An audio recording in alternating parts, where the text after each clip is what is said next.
Antes de empezar te pediría que te suscribas al canal y actives la campanita, gracias.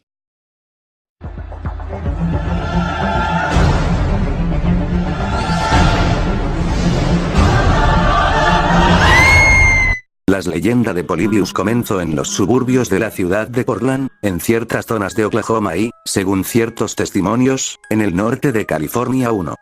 Corría el año 1981, una época en que la industria de los videojuegos estaba en pañales y los salones llenos de arcades eran una sensación capaz de atraer a numerosos jugadores. Aquel era el escenario en que apareció el videojuego maldito de Polybius, supuestamente un matamarcianos algo abstracto en el que el jugador controlaba una nave que iba avanzando a través de niveles con apariencia tipo puzzle. Pero el juego tenía una particularidad, y era que la nave no se movía con el mando. En lugar de eso la pantalla rotaba en torno a la nave mientras un abanico de vivos colores, efectos lumínicos y sonidos sintetizados invadían los sentidos del jugador como nunca antes había ocurrido con otro videojuego. Todo sugería que la empresa fabricante, Chen, escondía la clave de lo que ocurriría con los jugadores tras la traducción de su propio nombre, pérdida de los sentidos. Fue así que, lo que tuvo un brillante comienzo, acabó en el trágico final que convirtió al juego en leyenda. Y es que al inicio fue todo un boom. Los jugadores hacían enormes colas y no escatimaban a la hora de alimentar con su dinero a las máquinas tragamonedas de Polybius. El vicio abundaba y muchísimos jóvenes volvían una y otra vez a los salones de juego como si de una adicción tan poderosa como la droga se tratase.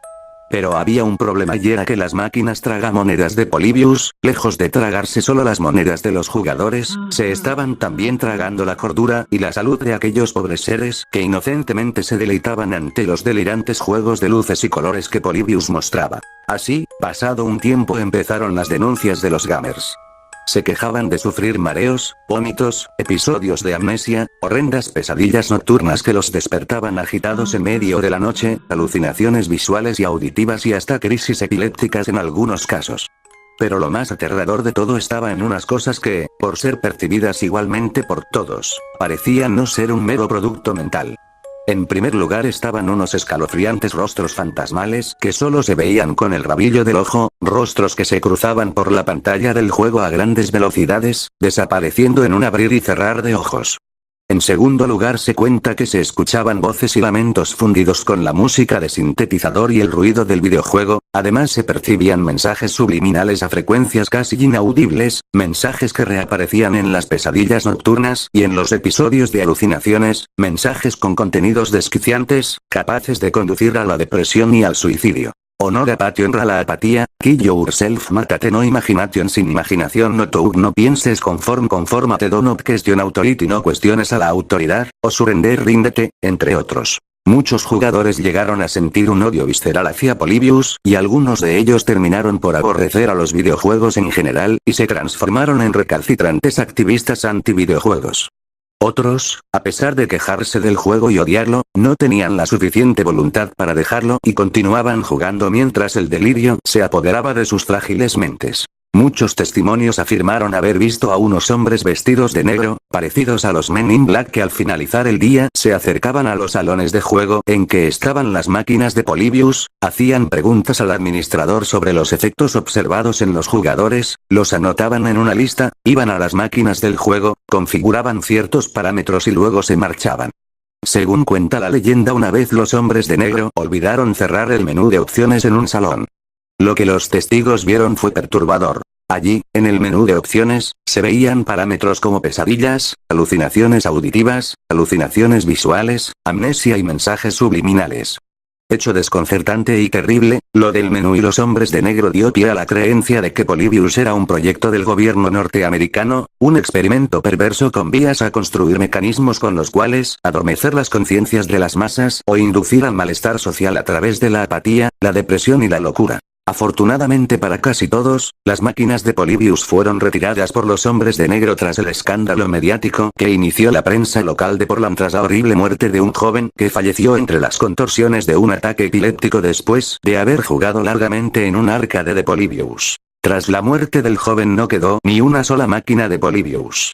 Aunque, si hay algo incuestionable, eso es la existencia, en algunos salones de juego, de registros que mencionan a las máquinas de Polybius en 1981.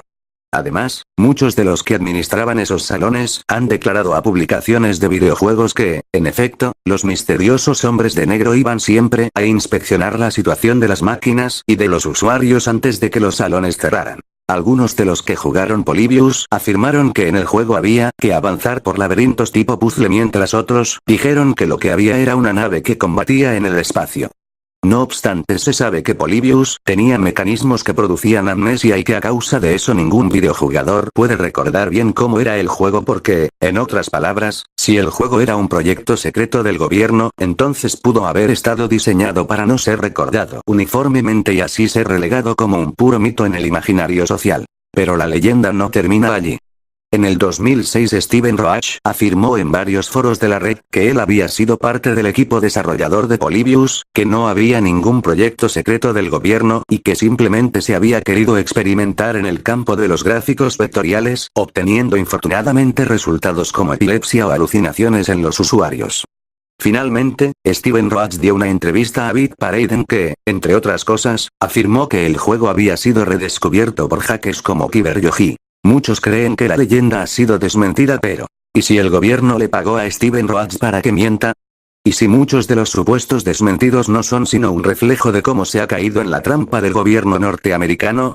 Al igual que en Roswell, aquí el gobierno de USA seguramente ha movido las cosas para hacernos pensar que todo es un simple mito. Mas, como pocas, la leyenda de Polybius debe guardar tras de sí una inconfesable y retorcida verdad. Polybius. Si tienes alguna historia o leyenda que contarme, mándame a mi correo electrónico que estará en la descripción.